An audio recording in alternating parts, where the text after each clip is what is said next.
I'm going to begin. Welcome, everyone. My name is Liz Farr, and I'm a Senior Vice President at Grenzebach Gleer and Associates. I'm also proud to serve as the Independent Schools Practice Area Leader for our firm. Today, it is my great honor to host this conversation with Sue Sadler, Head of School at the Bryn Mawr School in Baltimore, Maryland. Since being founded by 5 women in 1885, Bryn Mawr has been devoted to the education of academically motivated and intellectually curious girls. Today, Bryn Mawr is a kindergarten through 12th grade school for just under 700 students. Sue became Bryn Mawr's 10th head of school in July 2017. She previously served for more than 3 decades in teaching and academic administration roles at Hathaway Brown School, a kindergarten through 12th grade girls' school in Shaker Heights, Ohio. Bryn Mawr is Sue's first headship, and although she had dabbled in fundraising at her previous school, she had not served in the lead fundraising role that she has in her time at Bryn Mawr. This is why I asked Sue to be my guest for today's conversation, so she could share with our audience what it has been like to transition from upper school director with limited involvement in fundraising to head of school with a very high involvement in fundraising. I have prepared some questions for Sue, and in the next 30 minutes, she will be sharing her reflections on her role in fundraising. I can't promise that we will have time for them, but if you would like to ask a question, please use the Q&A button on your Zoom menu, not the chat, the Q&A button. And if we do have some time at the end, I will attempt to pull some questions from the Q&A.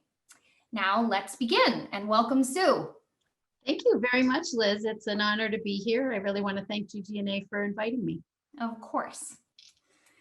So thinking about when you were interviewing for your current role and you were talking with both the search consultant and trustees at Bryn Mawr, how would you compare the way that as a candidate, your role in fundraising was described to you versus the actuality of what you have experienced since you began the role?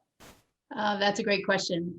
When I interviewed for the job, the search committee and the board at the time mentioned that they were in the middle of a campaign working toward a building project and had somewhere between 2 to 4 million to raise over the next year or so to get the building project going. And then $12 million later, we actually started. So I would say that it was a little bit underbilled in the job application process, but quite honestly, a lot of those decisions we made along the way about changes in what we wanted in the building. So it was a joint partnership between the board and me. And so we got to our goals, and I'm happy to say that along the way, although the goal changed, it was certainly a manageable thing. So I would say that, it's something I found to be rewarding along the way, but I think that certainly I would have maybe done a little more homework if I were looking at the job again. And when you think about what you thought the head of school's role in fundraising might be like, when you think back to when you were an upper school director and compare it to what the actuality has been just compared to your own expectations, what do you wish you had known back then that you know now? How might you have prepared differently to become the gift officer in chief? Yeah. Well, I think I was a little nervous about fundraising, honestly, because my experience was limited in the academic roles. And I thought there was something mysterious about it, that there was really some gifted skill set that one needed to raise money for a school. And so one of the things that I wish I had known was that really fundraising was going to become a natural part of the job, and that really to accomplish the head's goals, you need to have the resources to support the projects that you want to do. And so you are, both conceiving of envisioning the project, but you're also going to need to supply the resources to get there. So I think the other thing I would say is, for people who are thinking about being a head of school, that you are sort of the chief ambassador of all the school's programming, and that your vision is really what's going to set the tone and the message for fundraising for the school. And people are going to look to you for that. that sort of idea and vision and excitement. So being the number one cheerleader of the school is really important. Great. So thinking about how you are balancing all of your obligations and duties and the things in which you need and want to be involved as a head of school, how much time do you think a head should expect to devote to development work in general, and particularly during a campaign? And in your 3.5 year plus tenure at Bryn Mawr, you've experienced both. You've been in a campaign, you've been in a silent phase, you've been in a public phase, and you've been between campaigns. So how would you compare that time allotment?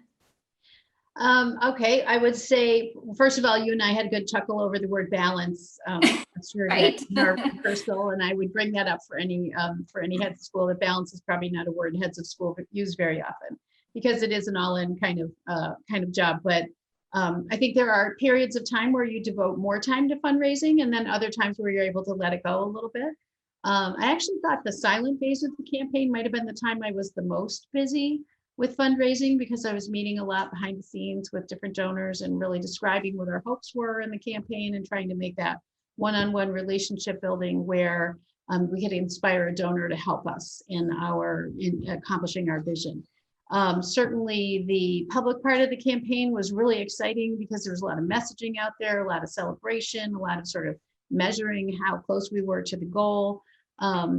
And then as the campaign wound down, I was able to kind of let go some of the fundraising responsibilities. But I think all in all, on average, I probably spend about 25% of my time working on fundraising. And I would say that as a head, you include the work you're doing with your board of trustees in that, because some of your trustees are your biggest supporters, oftentimes your most engaged donors. And a lot of the idea building and the sort of planning that you're doing is happening with the development committee or some of your board committee members. So that's kind of an exciting part of the work.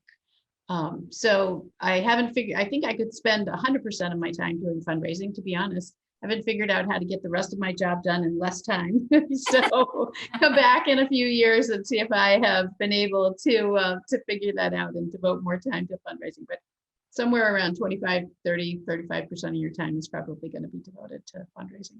Yes.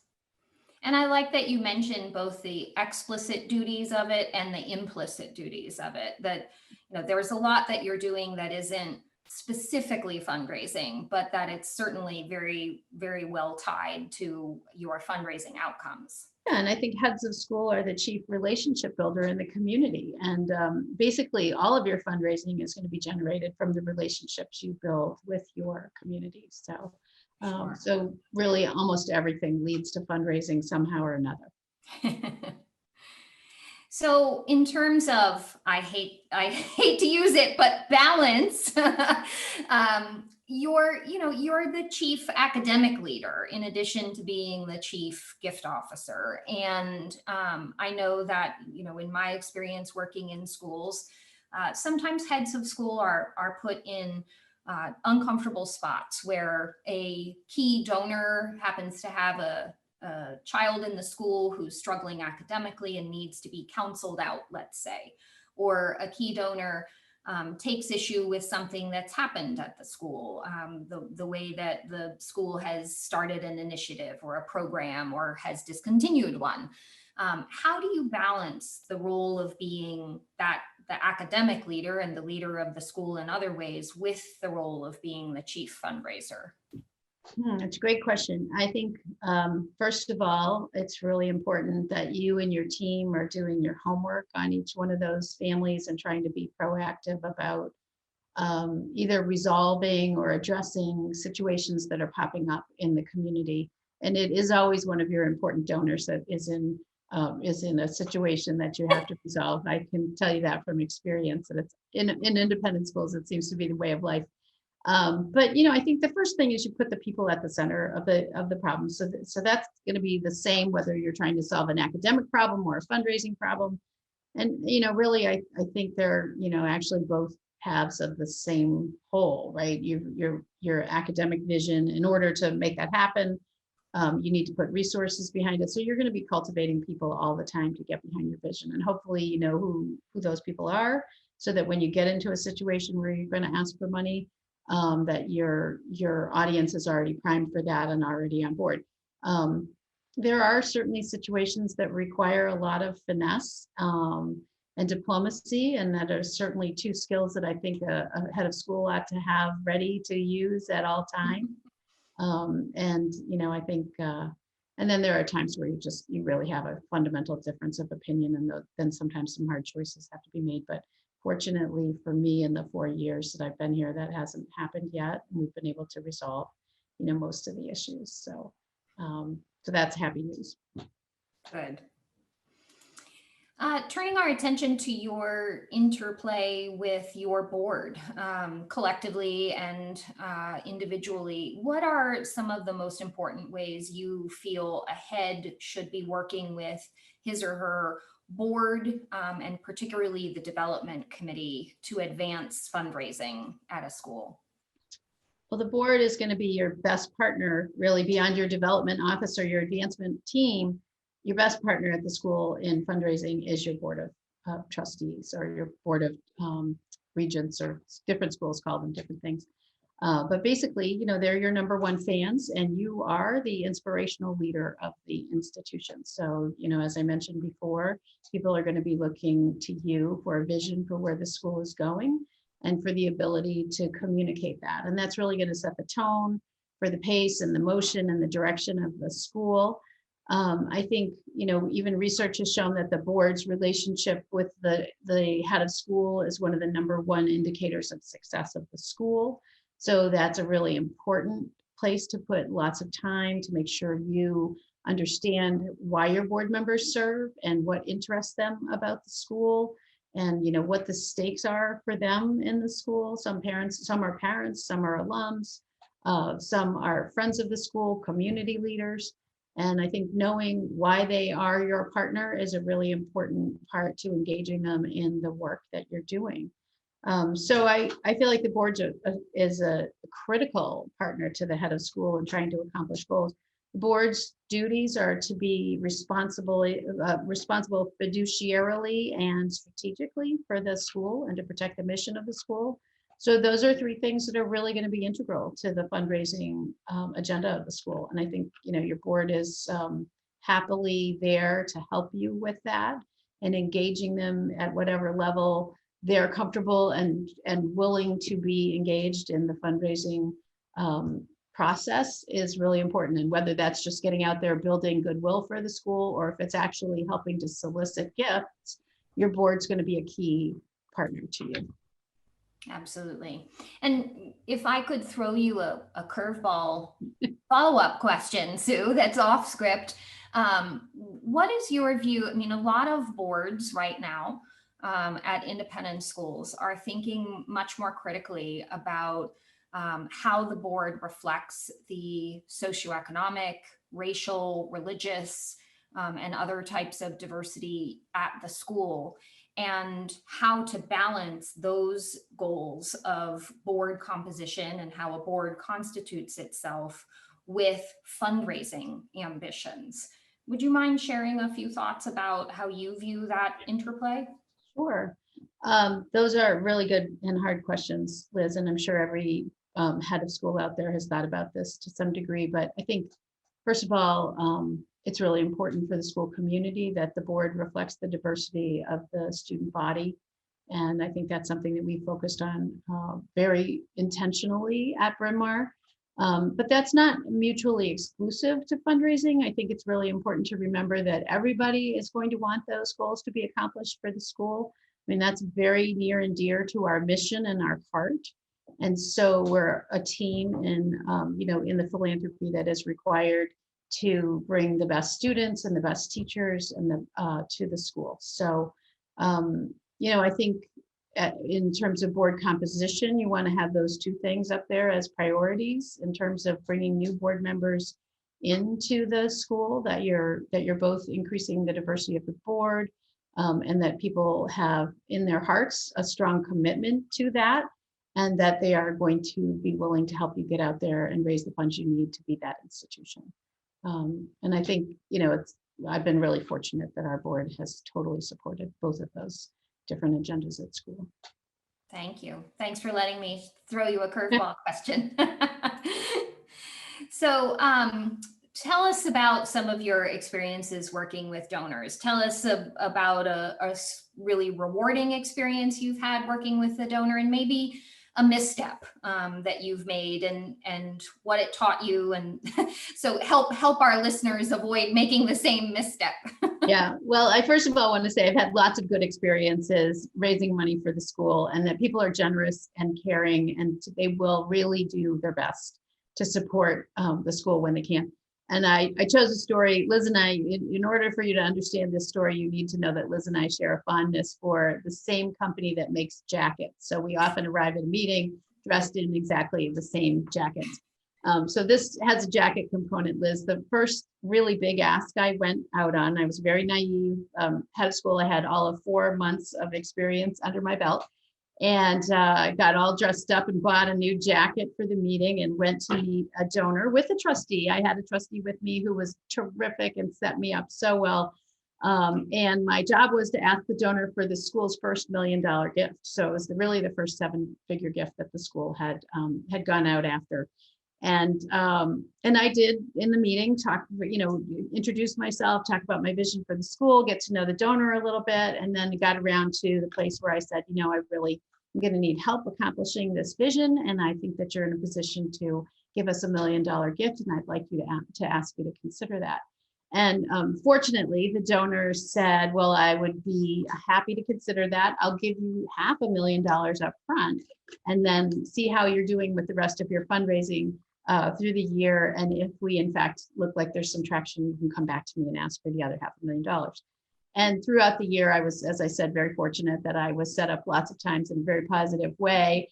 And I was able to get through the rest of the fundraising goals and go back to the donor and ask for the other $500,000, which we did secure. But I have to say that every time I look at that jacket in my closet, I call it my $1 million jacket. And there have been several times where I've realized that it's out of style and I probably should get rid of it, but I can't do it. I just can't bear to part with it. So there's my rabbit's foot. It's your lucky charm. It's sort of a multicolor thing, so I call it my Technicolor dream coat.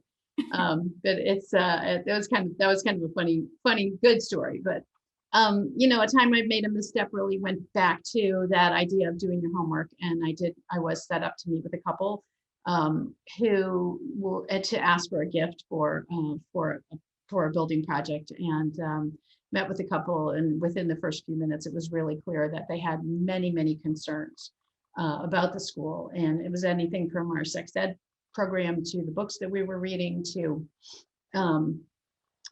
some of the experiences their 2 daughters had at the school.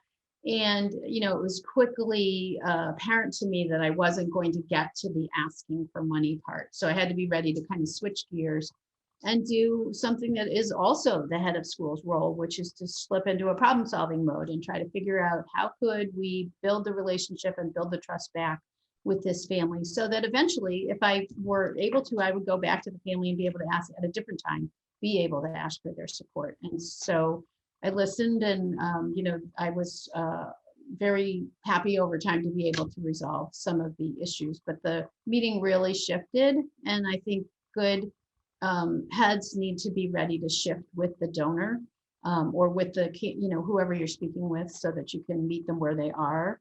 And this, even though they knew they were coming in for for a gift ask, I think we just decided it wasn't the appropriate time to talk about that. So that was one time where I felt like I kind of missed the boat because I didn't see that coming. Mm-hmm. I appreciated your use of the term set up, that you were set up to meet with each of these donors, really, that you, in the first example, a trustee accompanied you, and in the second example, you had been sort of put in place to make a request. And I think one of the things that alludes to is the important partnership of others around you, right? Advancement staff, trustees, to make sure that they are teeing up the head of school to be successful in that role. And because you cannot be everywhere all the time, nor can you be doing all of the qualification and cultivation of major donors up until that moment. And sometimes it is the job of the head to come in at the last minute and ask for the gift.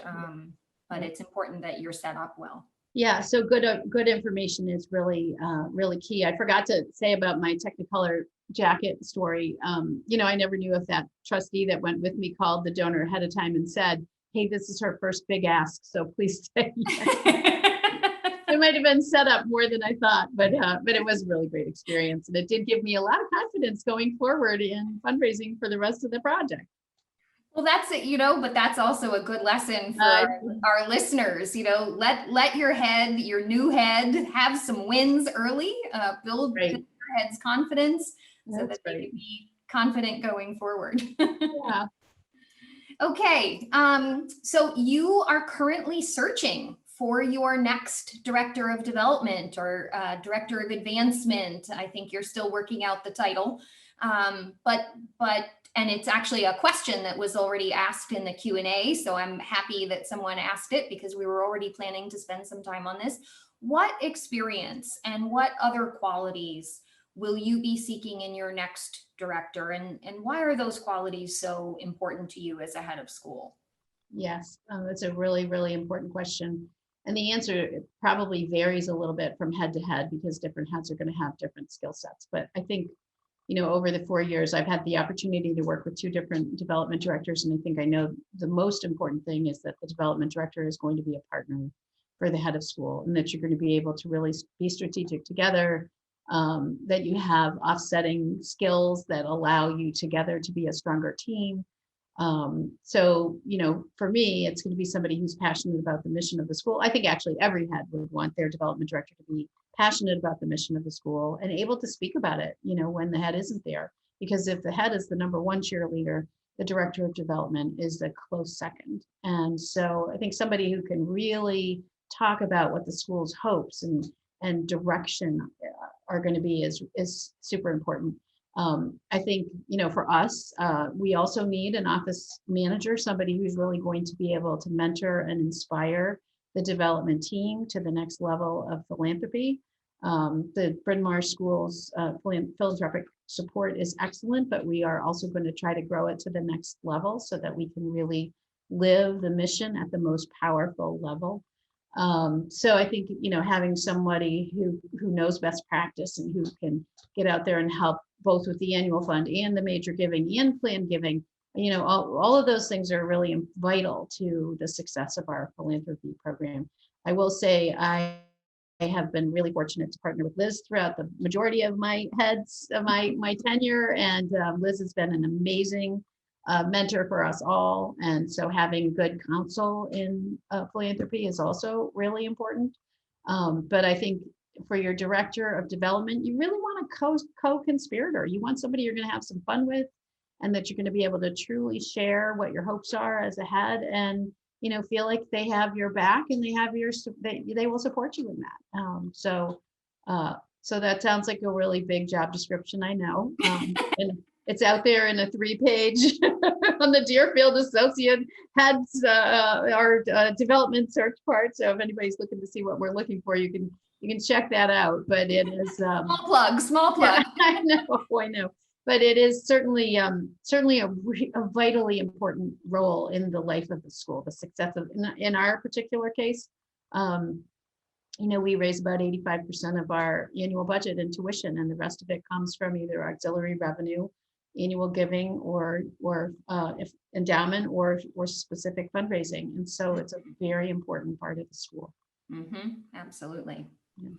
So that's the end of my formal questions, but we do have some additional questions in the Q&A if you wouldn't mind answering on the fly, Sue. No, I don't. One of them is, how have you managed to keep fundraising one of your priorities during COVID? And I know that has been a real concern for you and your peers. It has. And I'll be honest, it's been a challenge because, there are many organizations that have such high need during COVID that I think there is some like a little bit of a thought that you may step back as a school. But I have found that it's really important that we keep fundraising. The people are anxious to see the school be successful through a very challenging time. For those of you heads out there, you can attest to the fact that financially this has been a challenging time for schools. And so it's not a time to let up on what your community can do to support the school.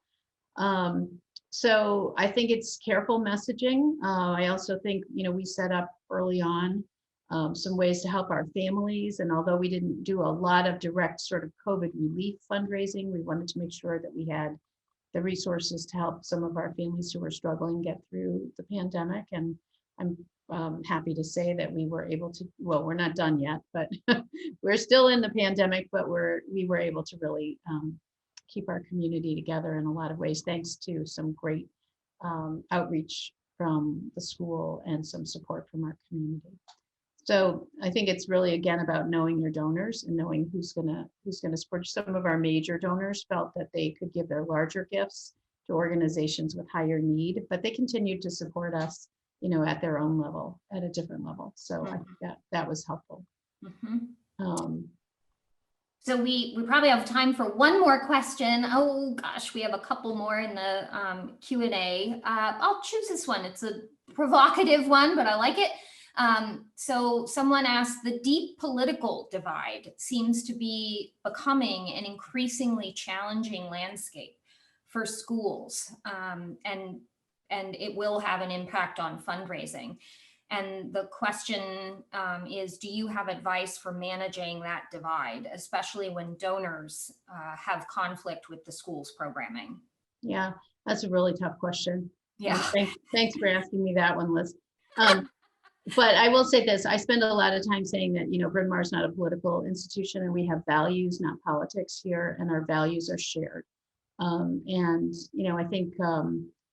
I think anybody who's enrolled at Bryn Mawr believes in that, and I believe most of our alums believe in that. We've had, a few situations that were political that occurred at the school, and certainly, we're doing our best to sort of support our students first, and that the program is about the kids that are here today. We want to be an institution that supports all students, and that is all students along the political beliefs spectrum as well. So talking a little bit about, how we handle difficult conversations at school. We've developed conversation norms for our school for the students, and we've started to use those with our alums as well. But it is a challenging time to be an academic leader. You're asked to be a spokesperson for the school on a lot of different fronts, and sometimes that's about current events that you never really were prepared to be the spokesperson for. So I think keeping kids at the middle of that and doing what's right for the students has been sort of my guiding light. And it's, people first and money second. And so, that's been a helpful just rule of thumb for me personally. But I would say every head probably has to make their own peace with that conversation. And hopefully your board has your back. That's the key piece, is whatever the head is out there saying, the board needs to support. And I think, you want to be a unified front as a school and a board and a faculty, so that families know that there's a stability there in the school and that they know what to expect. I see you live that in our work together. Oh, yes. I've had plenty of opportunities. Plenty of opportunities here at Bryn Mawr School for Opinionated Women. No, I'm kidding. Okay, well, thank you. I think we're out of time, Sue. I'm very grateful to you. I'm quite sure that everyone who listened in today is grateful for your insights. So thank you very much. Before we close, I just want to make our listeners aware of upcoming virtual events for independent schools that GGNA is offering. My colleague has just put links to these in the chat, but you can find them at any time on our website, grenzebachglier.com, and virtual events, or what we think, in the upper right corner of our website. On April 12th, we have Maintaining Momentum for Major Gifts Between Campaigns, featuring University School of Nashville Ann Westfall, Director of Development there. April 15th, a colleague and I are running a seminar called Campaign Readiness. Is your school prepared for a campaign? And the seminar is encouraged for heads of school, board chairs, development committee chairs, and chief advancement officers to attend together, so that they develop a shared understanding about what it takes to prepare for and execute a successful campaign. And then our Major Gifts Masterclass is back for a fourth iteration. The past two Major Gifts Masterclasses have sold out. Our next one will be in July. It's over the course of 3 days, nearly 10 hours of strategies and tactics to get better at raising more major gifts. So please join us for one or all of these upcoming events. And thank you again, Sue, for your wonderful insights, your time and generosity, and sharing your wisdom and your experience with us. Oh, you're so welcome. Thank you for inviting me. And I'm sorry we didn't get to everybody's question, but I look forward to seeing you all somewhere along the way at a conference somewhere. So thanks, Liz. Thanks, Sue. Bye-bye, everyone.